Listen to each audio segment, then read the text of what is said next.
In today's video, I'm going to teach you how to create motion graphics in Higgsfield. We'll move from a blank browser window to a finished motion graphic by using Higgsfield's motion control feature.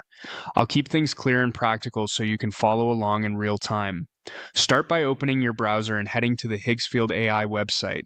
A modern browser works best to avoid playback or upload hiccups. If the site prompts you to sign in, go ahead and do that, otherwise you can proceed right away. At the top of the page, click on the video option in the main navigation. This switches you from image tools into the dedicated video workspace, where all of the motion features live. You'll see options tailored for animation and motion synthesis rather than still image generation. Next, choose Motion Control. This is the tool that transfers movement from a reference motion onto your chosen character or graphic. Think of it as telling Higgsfield, use this motion pattern but apply it to my subject. Now click Add Motion to Copy. Your system file picker will open. Select a short, clear motion source. This could be a simple gesture, a looping move, or a quick shot with clean framing. Short clips, around 3 to 10 seconds, typically produce the most predictable results. If you have multiple versions, pick the one with the least camera shake and the most distinct motion. When you've chosen the file, click Open to load it. With the motion in place, click Add your character. This is where you provide the subject that will inherit the movement.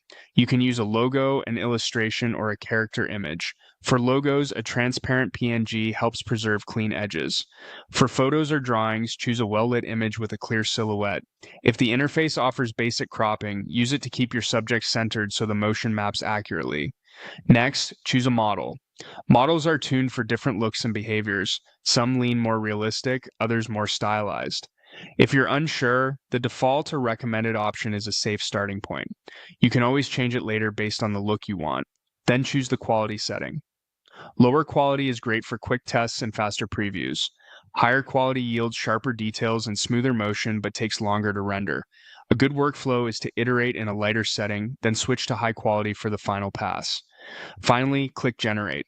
Higgsfield will process your inputs and assemble the motion graphic. A brief wait is normal. When the preview appears, review the movement, edges, and overall style. If something feels off, you can revisit your motion source, model, or quality choice and try again. And that's it. You've created motion graphics in Higgsfield using motion control.